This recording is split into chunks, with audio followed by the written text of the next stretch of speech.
Hello everyone, today I'm going to show you how to do a Category 3 iOS approach.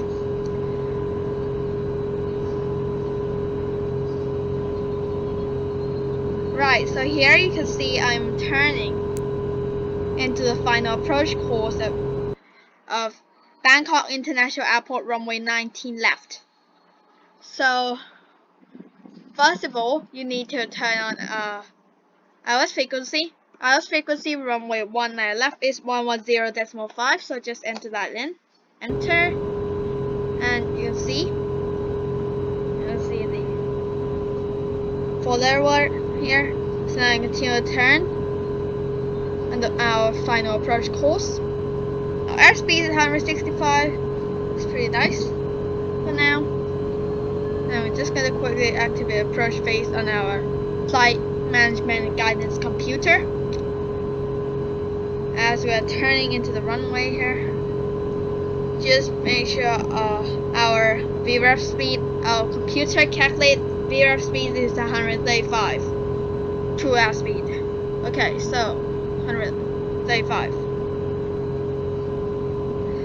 So now we are just turning in. Oh, our frequency change. We're just gonna change it back. So now we're basically following the fix that is designed for our final approach.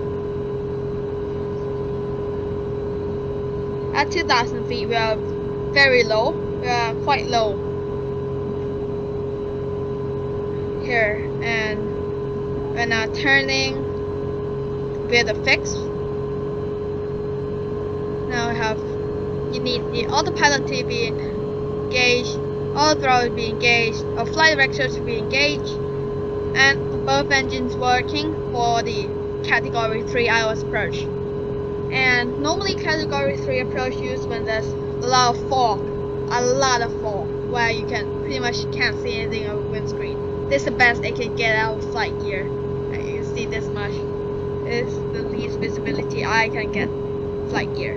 Now we're turning in to our final approach. So normally now, just when you're turning in or like 10 miles from a runway or something, you're gonna put flaps 1 on. Flaps 1 on. So now you can see that the slats and flaps indicators start moving as I'm turning into final approach. Now we're turning in. I'm gonna activate our approach by pressing the iOS button, and then pressing our approach button, and then press the autopilot 2 button. So now autopilot 1, autopilot 2, auto throttle, flight director, iOS, and approach button. Now you're gonna set the go around altitude to publish in the chart. Let's say today I'm gonna set it to 3,000 feet. So you can see now, so speed, altitude is now maintaining altitude, but the glide slope is armed, is now capturing the localizer. Localizer alive. See here, if the line connects up and lines up, meaning you're on the iOS. The overshot the localizer a bit here, so it's turning back. So I'm going to keep our nav screen on. So now we're just capturing the localizer, and we're capturing the glide, so we are looped quite high here, as I said.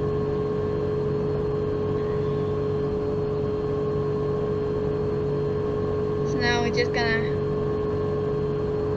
turn out here. Normally we will extend the flaps and the gear at about 5 miles from the runway. So you can see iOS approach here, and it's glide slope capture, localizer. Glide slope is nearly captured, localizer is already captured, and land mode is armed. Now 1.8 nautical miles from the final approach fix. I still can't see the runway yet. So now we will pass the final approach fix. The next is this. So we are 7 miles from the runway. We will we normally start putting the flaps and the gear down about 5 miles. I'm going to do a bit early here for a demonstration.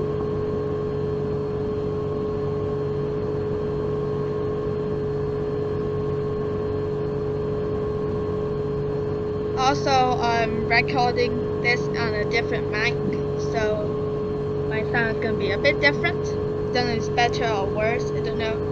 So here I'm going to start extending the flaps, and see this is the maximum flap extension speed, so now I'm going to move flaps 3. Now I'm going to put the gear down, shift G, landing gear lever is now down. This will, and I will further reduce our speed to re-rev, which is already set at 135 knots. Put the gear down, it's going to create drag, so 3 greens. Now I'm going to put flaps full. Flaps to full. We are now just capturing the glide slope here, and our SE is at free rough. Now we're going to turn our lights on. Turn all the lights on. So let's go for our landing checklist. This is a rough landing checklist, not going to be based on any airline procedure or anything. So landing gear down, 3 greens. Flaps. Landing gear down, 3 greens. All lights on. I'm going to set the auto brake or manual braking. I'm going to set the spoiler to armed. Flaps full. And landing checklist complete. We just passed 1,000 feet here. Let me just check a QMS. Just check the QMS. Here. Let me just check this. So here, 36. So I said it wrong. Let me just set it right. There we go.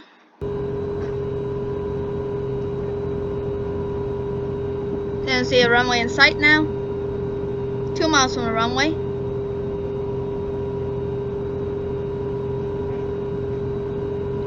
Just 700 feet radio altimeter. Everything's looking good. Now here I'm going to show you the normal landing, and the next phase I'm going to show you what it looks like to go around. 500. Okay, so we are 500 feet. Radio altimeter. 400. 400. The decision height, normally it's gonna be 50 feet. 300. Here normally on the Cal 3 landing. Might be a bit higher for normal flight. 200.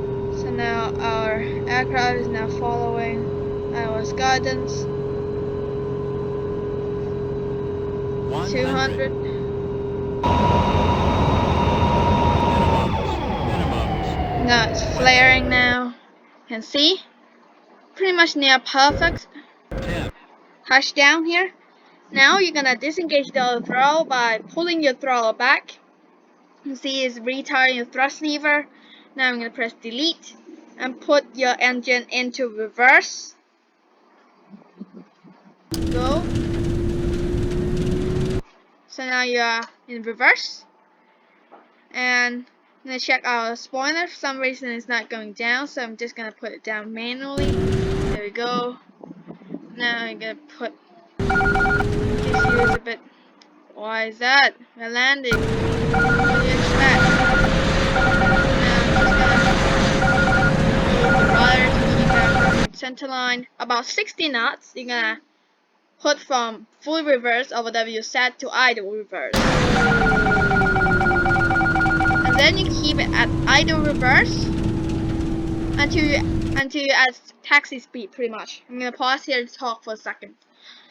The reason you don't put this into idle, for in case there's snow on the runway, or there's runway slippery, or maybe there's rubber that is frozen up, that make the last part of runway or the part of runway where you're quite slow, like this part here, make the runway very slippery, which could lead to runway excursion. In case you have to put reverser back down to full power, it's gonna be much faster for the reverser already set to the reverser having. Okay, so basically, if this part runway is very slippery, you need to re-engage the reverse thrust to full reverse, it's gonna be much faster for the engine to spool up while it's in idle reverse than it is in normal idle. So that's why I'm leaving at idle reverse into pretty much taxi speed. Now I'm gonna take manual braking at this point. Also I'm gonna tiller steering, so I'm gonna nose gear steering. I'm gonna steer the aircraft off the runway. Here I'm on taxi speed so I can release the reverse thrust. Now pretty much on idle. Let me fire up engine. Now I am pretty much just disengage the flight rector and just do a normal taxi and after landing checklist.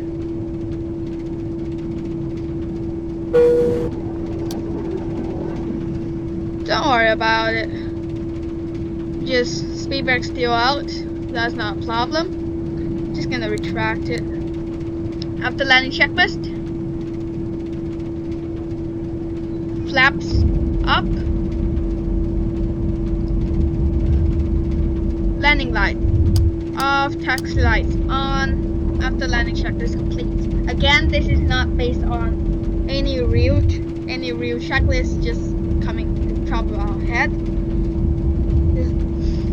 Okay, let's see what happened in a Cat 3 go around.